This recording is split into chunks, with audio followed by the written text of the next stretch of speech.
pop culture is nothing new, but mix that in with a bit of Gen Z and, well, you've got something slightly different, and actually most of the world's biggest brands are trying to chase that audience. And I'm joined here by James Kirkham. He's the founder of youth-focused marketing agency Iconic. Well, here we are in Cannes, not so sunny as it turns out. The first question I wanted to ask you, though, is I watched a really cool video on your website, and you have this phrase where you say, brands have to go at the speed of culture, have to change at the speed of culture. What does that mean, and how do they do it?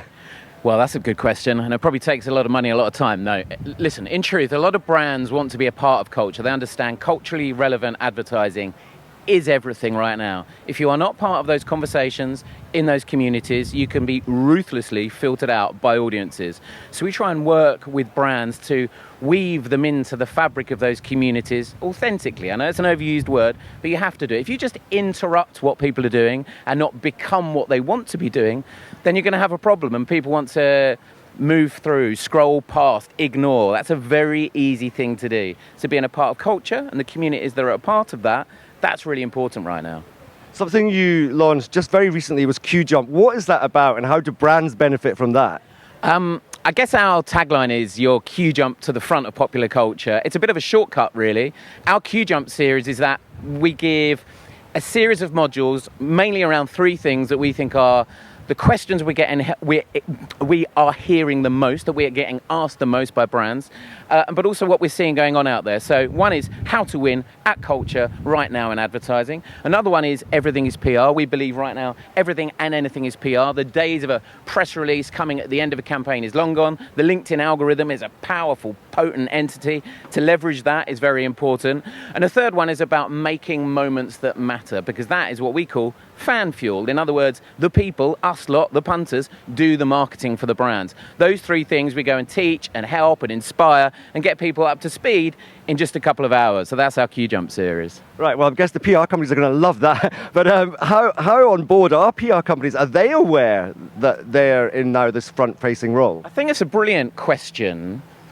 We continually talk up and elevate the importance of PR. And I do believe, like you're implying, the best ones are very much welcoming that thought. I think anyone who ignores it or relegates it or leaves it last on the list is failing. Everything that we see at its best has been framed, atomized within an inch of its life, disseminated perfectly. PR and marketing and advertising and creators and content blend completely. So you need to have that everything is PR approach to succeed these days. Okay, so we're talking a lot about digital things here, but you just recently launched Iconic Mag. Why? Love that. Oh, you can't beat the smell of an old, beautiful magazine, can you? Listen, when Ellie, my co-founder, and I first started working together again a couple of years ago, and we were dreaming Iconic up, we wanted to put a mag out. For us, there is a surprising resurgence of old media. It's not about the bottom line, it's not about the P&L, it's not about the money. It's because people want to be anchored into something tangible that they can feel. Now, I worked in music for a while, and we would bring magazines out, we would put stages on. It was about the ecosystem you'd build around it. It wasn't about flogging the mag for a couple of quid.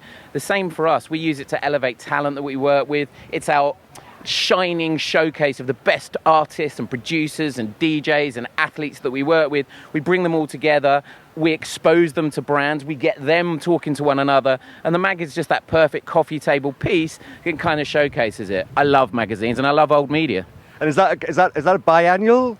Yes, biannual, yeah. But mags, like, whether it be magazines, whether it be, look at cassette sales are up 20%. Vinyl is going through the roof. Like, we're in that time at the moment where people need to feel more. It's very easy to ceaselessly scroll and frankly ignore. We all want to feel a bit more and take something out of it. And that's why I think this kind of physical, this return of the physical is quite important right now. Yeah, let's not forget Loaded has just been relaunched as well. It has indeed, yeah. I don't know how good that or successful, but the original was culture era-defining stuff. People like James Brown and what he did there was incredible. It shifted and changed. It became part of language on T-shirts. We need to have a bit of that again, that kind of MTV importance, that time where you could define things from what we were wearing, seeing, doing and shaping. I want to see that again rather than just cluttered digital that can become a bit beige and vanilla. Almost finally, you mentioned being anchored. We've been anchored here in sunny and rainy Cannes for the last week. What sort of conversations have you been having with the people you've been meeting? Gosh, it's such a variety, actually. We were doing a session only this morning with creators. This is the first time, for example, we're talking live from a space with the guys from Whaler at the moment. This is the first time creators have been brought into Cannes. They are like media entities. One of them was describing himself as, they are the new billboards, if you like, intelligent billboards. Each one their own creative content ecosystem. I think that's particularly interesting. It's grown up. It's no longer chuck some money at some influencers. People are understanding their actual value and importance of individual creator entities. I think that's a big part. The other conversation going on everywhere is AI. But what sits on top? Us as humans. How are we doing storytelling? Tech can't do it all and never should. How are we actually doing that storytelling properly? It's an overused term, but I think it's going to be more important than ever. I'm not sure if this is something you can answer, but in the Gen Z world, they're doing a lot of their own stuff. As you say in your video, they're landowners on Roblox. So is there a space for, and maybe this is already happening, but this new world, is there a kind of cryptocurrency, new form of money that Gen Z will embrace over the old traditional ways? It's already happening, right? I mean, my son is 15. For the last 8 years, he's played games like FIFA. It's virtual currency. They don't see it like we've seen it being a bit older, where it's, this is virtual, this is crypto. For them, it is a seamless transition between in real life physical and virtual, and there is a blend and there is a dividing line. So those young audiences, those young players, shares, stocks, moving finances, moving money, understanding equity, Roblox, FIFA, digital coins, it's here to stay 100%.